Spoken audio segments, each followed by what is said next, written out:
She was the luminous blonde every woman envied and every man desired, a cultural phenomenon whose image still captivates the world.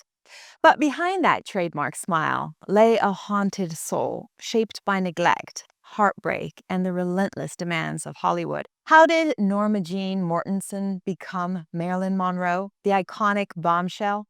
And why did her life end so tragically when she seemed to have everything? Welcome to the untold story of Marilyn Monroe, a journey of ambition, vulnerability, and the hidden battles that defined her. She was born Norma Jeane Mortenson on June 1st, 1926, in Los Angeles, a city synonymous with fame and fortune. Yet, from the moment she drew her first breath, life seemed to hand her adversity. Her mother, Gladys, struggled with mental health, rendering her unable to provide a stable home. Norma Jean spent much of her childhood drifting between foster families and the cold corridors of an orphanage. According to some accounts, she lived in more than 10 foster homes by the time she was a teenager. Even worse, she later hinted at facing abuse in at least one of these residencies. The details remain murky, but she once confessed, "I often felt I was unwanted my whole life."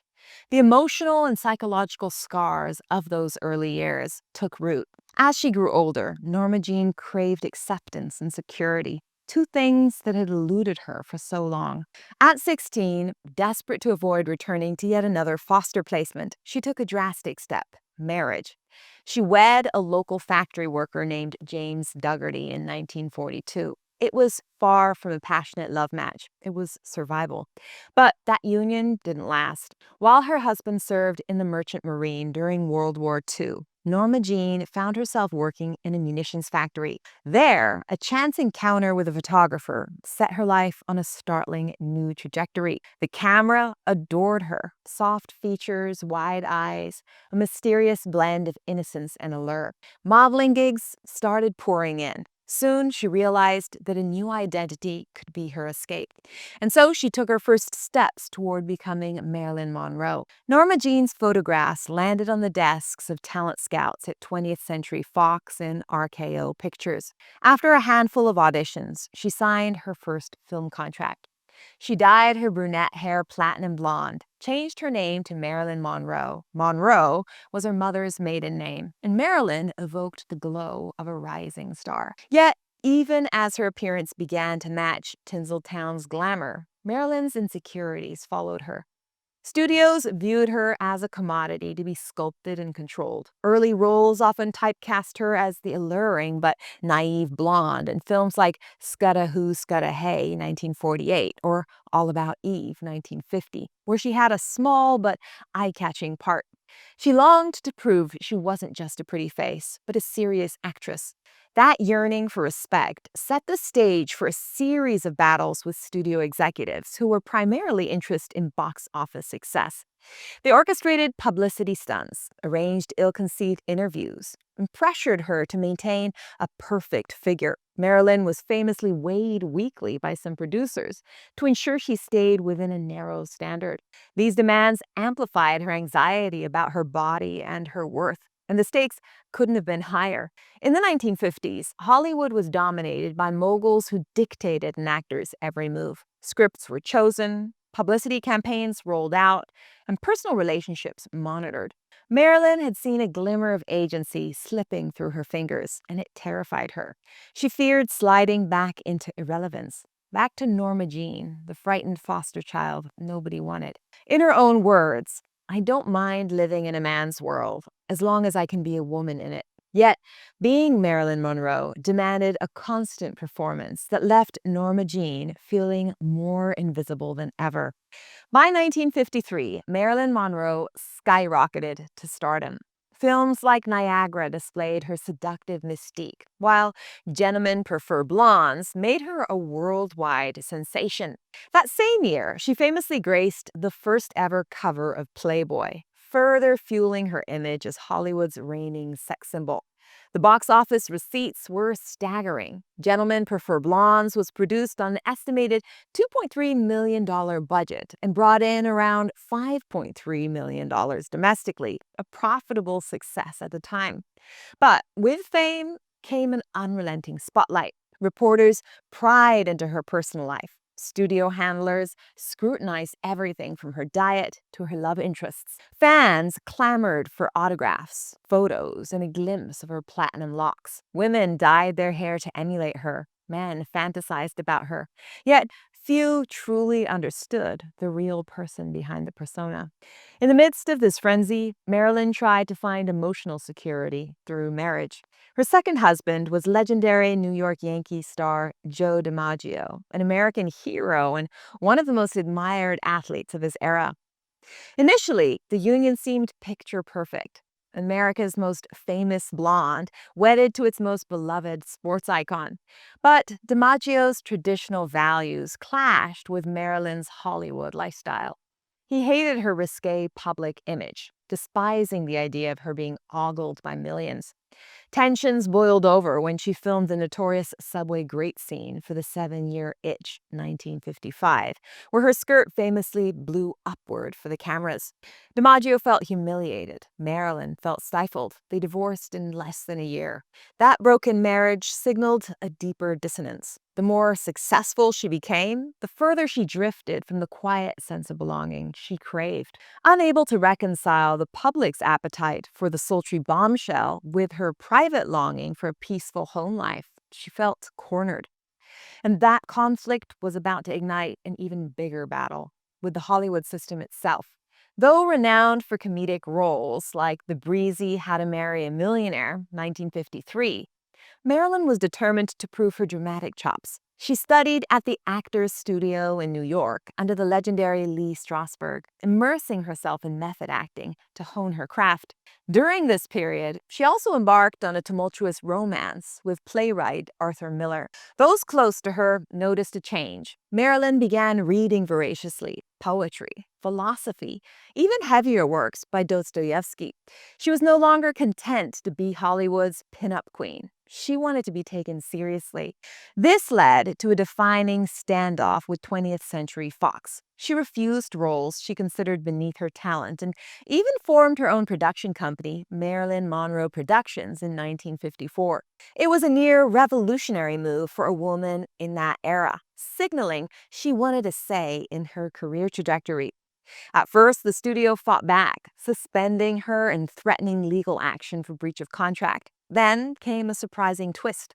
Marilyn's star power was too big to ignore. When she returned to Fox, she negotiated a groundbreaking deal that gave her more creative control. The resulting film, Bus Stop, 1956, showcased a more nuanced performance. Critics praised her for bringing depth to the character. They saw glimmers of an actress who was more than a one-note sex symbol.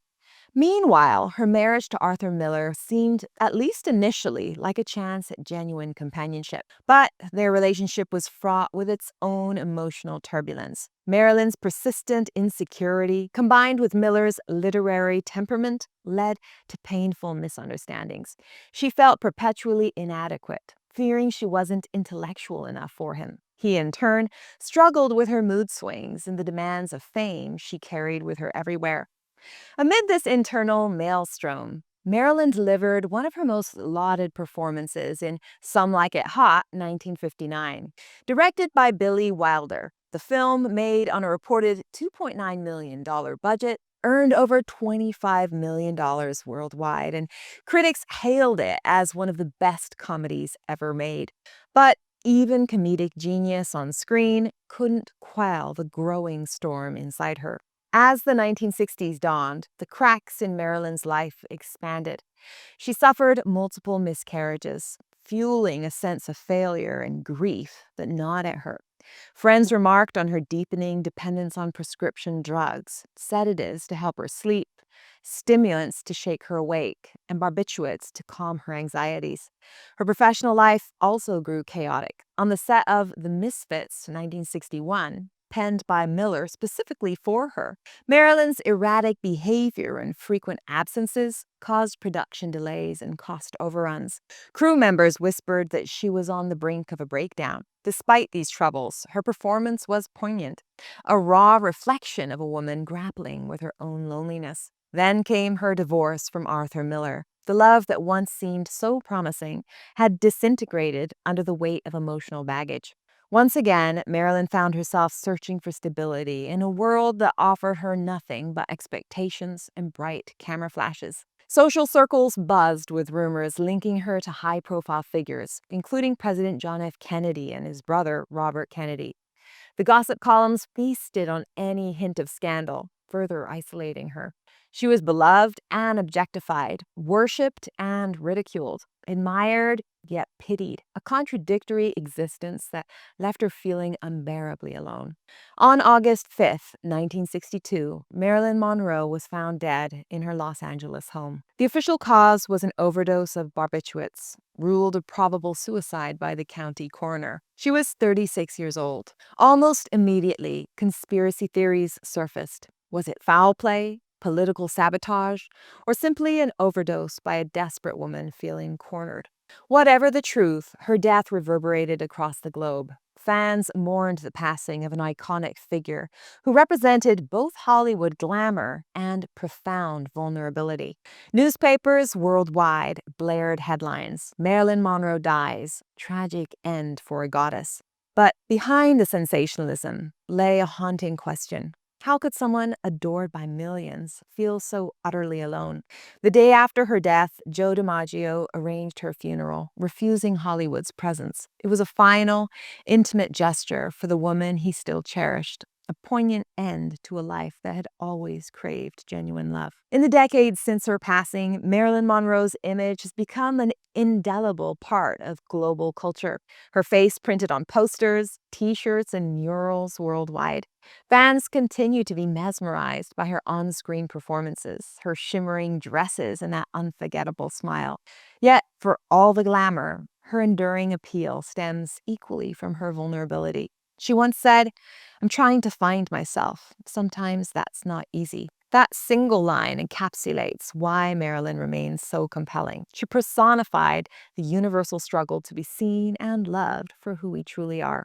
Despite being pigeonholed as a sex symbol, she aspired to be more: an actress, a producer, a woman with dreams beyond the silver screen.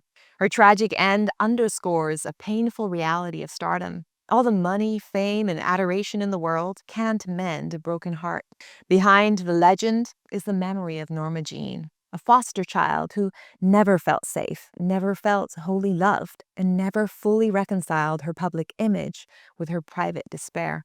So, when we search for Marilyn Monroe, we're searching for that fragile human being behind the icon, a reminder that even those who shine brightest can be swallowed by darkness.